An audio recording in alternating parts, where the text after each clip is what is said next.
నైసిగా ఒకసారి రారా. అత్త వస్తున్నా. ఏంటత్త? వచ్చి మీద పట్టురా, బరువు ఉన్నది.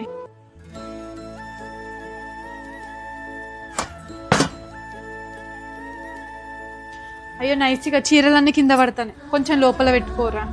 సరే అత్త. అరే నైసిగా ఆ చీర లోపల పెట్టి అక్కడ 4 బాటిల్ ఉన్నాయి, నింపి ఫ్రిడ్జ్లో పెట్టరా. సరే అత్త. ఏంటి మమ్మీ అత్త అన్ని పనులు నాకే చెప్తాంది, అందుకే నేను అమ్మమ్మ వాళ్ళ నీకు రానంట. ఏం మాట్లాడుతున్నారా నైస్గా? ఇంకా చిన్న చిన్న పనులు కూడా చేసి పెట్టావా? మన ఇంటికన్నైతే ఏస్తావు కదా. మనం వచ్చినప్పుడు కొంచెం పని ఎక్కువ ఉంటుంది.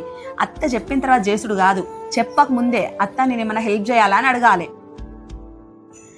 ఆడపిల్లలు చిన్నప్పటి నుంచి పని చేస్తేనే పెద్ద అయిన తర్వాత ఇబ్బంది ఉండదు. అయినా అత్తకు పని చెప్పుడు ఇష్టమారా? పని బాగున్నది కాబట్టి ఏదో చిన్న పనులు చెప్పింది, కాయంత చేసి పెట్టవా?